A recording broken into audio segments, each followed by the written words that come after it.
Have you been wanting to start or grow your newsletter list, but you're feeling stuck between choosing Substack, which is really popular right now and it's getting a lot of hype, and a traditional full featured email marketing platform like Kit or Active Campaign?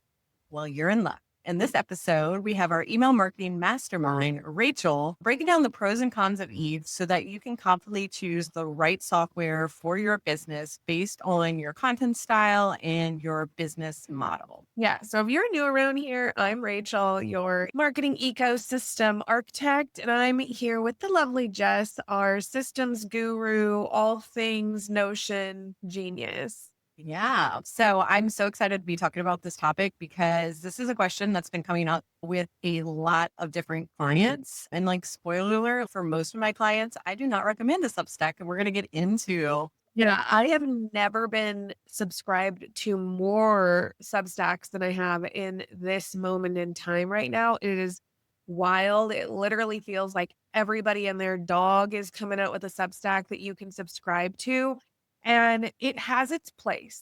I will tell you, it has its place depending on what you need in your business. It depends on the level of strategy you want in your email list. So let's go ahead and get into it. All right. First of all, let's like kind of break down the two different tools and unpack them, what they are used for. And then I think we can talk about the pros and cons. If you have not seen a Substack, been to Substack, like have you not seen any of these things, it is very much searchable, thought-based leadership kind of place where all of these like online newsletters exist and you can kind of browse.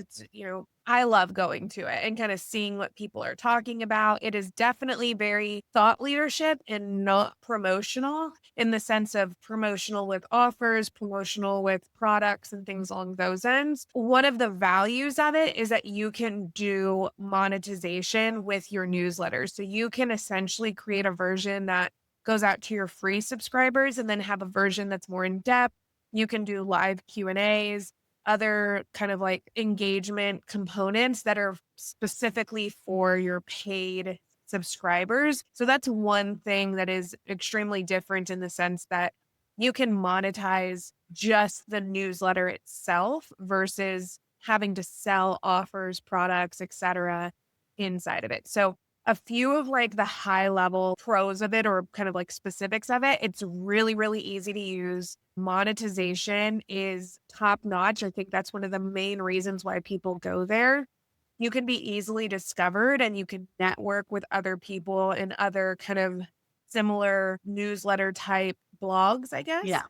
Then it has SEO and it's super, super like easy to get up and going kind of Yeah. thing. So it's kind of like a mix of email and the social media and Blogging. blogging. I subscribe to a bunch of Substacks. One of the things I noticed that's kind of a cool feature is that when you subscribe to someone's Substack, like you automatically get recommended other creators. I don't know if you choose those recommendations. I haven't been into, I don't know. Yeah. but I did think it was cool that it's a way to kind of grow your audience if you do not have a email marketing list.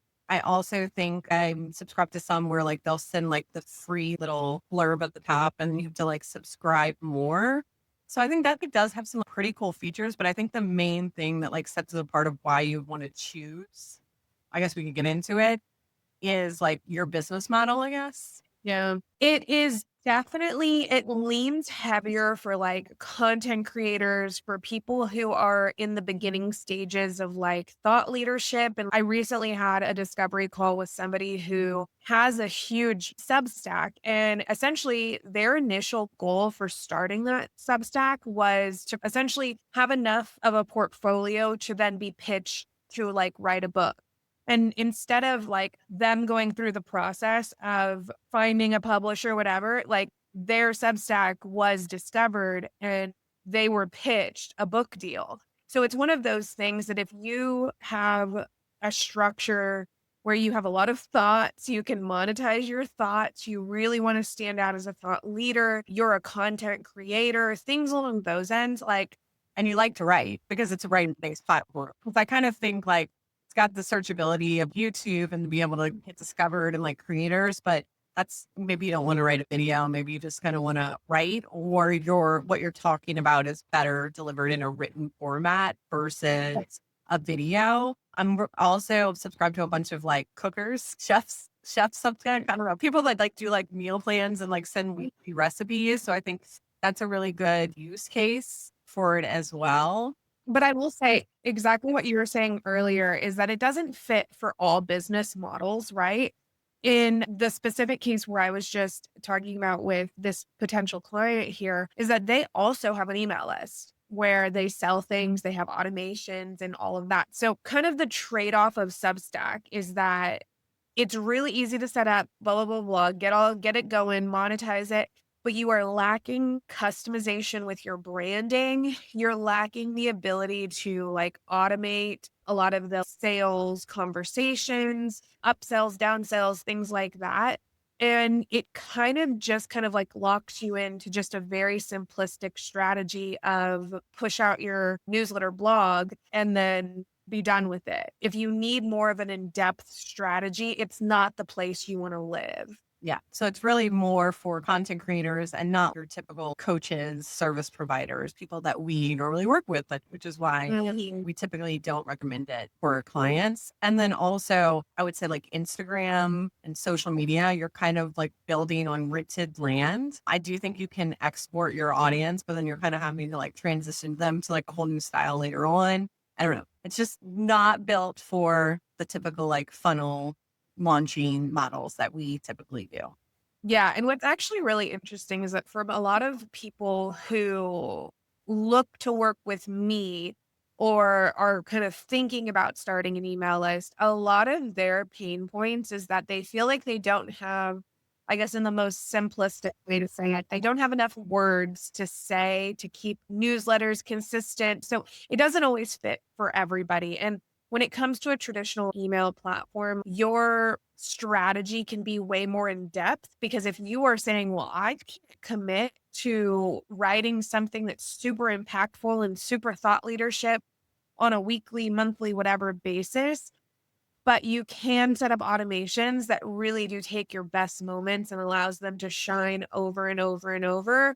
Like that's kind of where the email platform thrives is kind of what I find the value in. And it limits the pain points of what I hear all the time is like, I just don't know what to send. I don't know how to make my list do what it needs to do kind of thing. Okay, so talked about Substack. Now let's talk about a traditional email platform.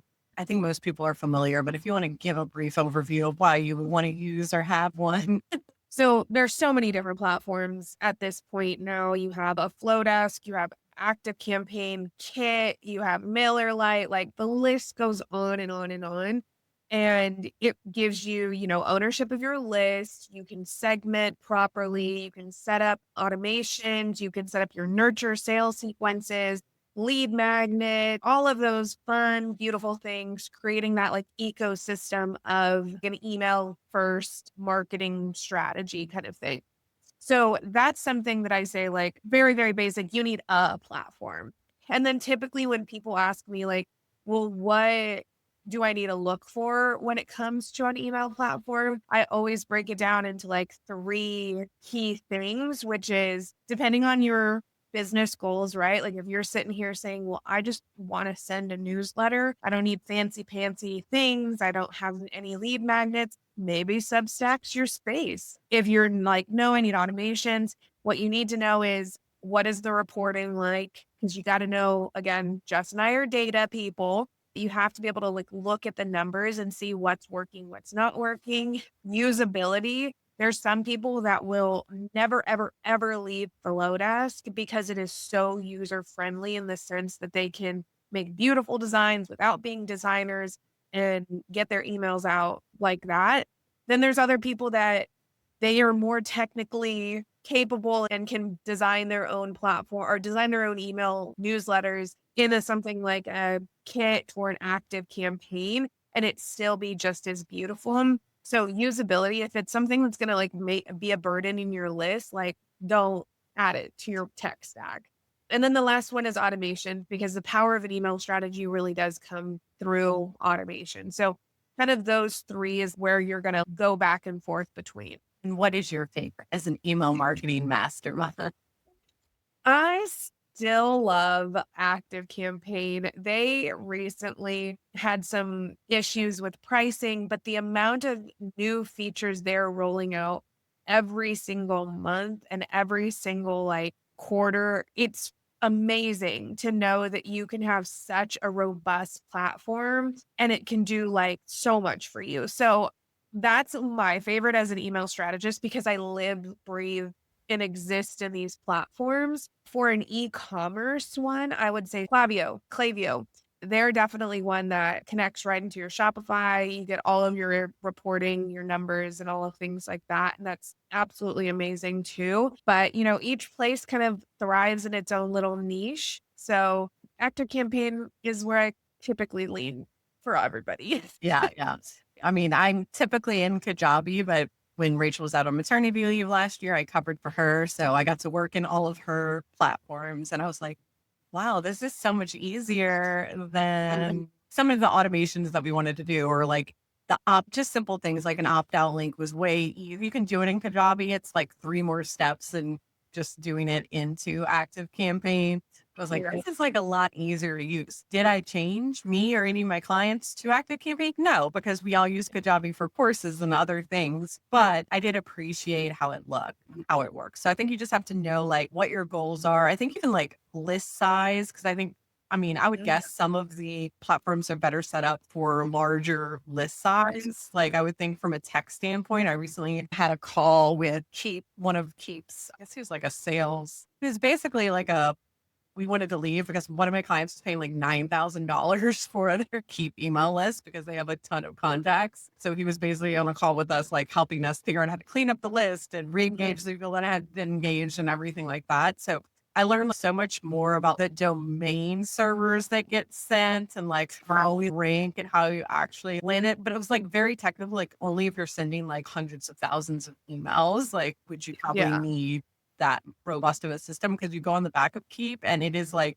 the most confusing thing I've ever seen in my entire life. And luckily we have a tech guy that helps navigate that for us. But yeah. Well, yeah. Well, I will throw in an honorable mention because I have moved a few of my clients to Kit recently, out of Active Campaign into Kit. And it's just because we needed less automation and just more kind of going into a more structured consistency on their newsletter side. And I will say that it is just as user friendly, if not more, than I think like Flowdesk. So like people typically their evolution of platform is like a Flowdesk, a Kit, and then like an Active Campaign.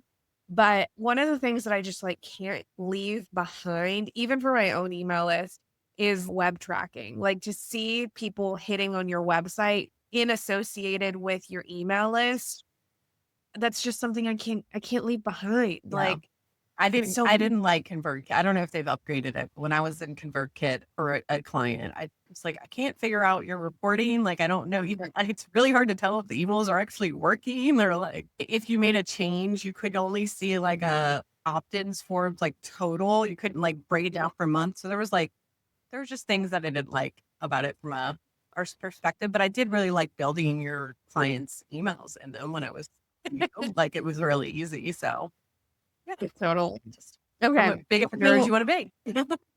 what'd you say? Said it just depends on how big of a nerd you want to be. Facts. Literally. All right. So, kind of tying this whole thing back, that if you're kind of being influenced into potentially creating your own Substack, we're going to make this really simple for you and deciding like which one's better, what direction you need to go in. So, really, really simply, use Substack if you are a content creator, a writer, a thought leader, and you want to monetize that directly without any fluff, without any exterior checkout people, blah, blah, blah. If you want a really straightforward, no fuss way to get started, Substack makes it super easy for you. And if you really want to kind of like strip down the design, the automation, whatever, and just keep a platform that is simple to use and gives you your words discoverability. So very, very search friendly. You can network, connect, and like be recommended purely based off of just what you're putting out. and all of that. So that's kind of the path I would go if I would go Substack if those are my key priorities. If you're thinking or if you're looking at an email platform, I would recommend your key priorities be, you want to generate leads, you want to be able to nurture, automate, and nurture your subscribers. You want to automate sales through upsells, downsells, like so all of those automations. You want control over list growth. So being able to like roll out new lead magnets through using additional funnels. And then there are some platforms. So Kit has a paid newsletter that you can run through Kit directly. So if you do want to monetize and that's like a lower end priority, like you can find that in an email platform as well if you're still trying to sell services, products, and all of that. So additionally, you need those workflows, you need that segmentation. You really, really want to embrace your brand and your designs for your newsletters and all of that. That's all email platform. So I would say if those are your priorities, look into an email platform. So kind of a pretty clear split over which way I would go if I'm looking at a Substack or if I'm looking at an email platform. All right. Well, thank you for nerding out about email with us, Rachel. We appreciate it. We always love to learn from you. If you found this episode helpful, make sure you forward it on to one of your business besties. Like, subscribe, follow. Hit us up at Deeply Rooted Business on Instagram. The link will be in their bio. If you want to try out Active Campaign, I think Rachel dropped a link down below. It's her favorite. And until next week. We are rooting for you.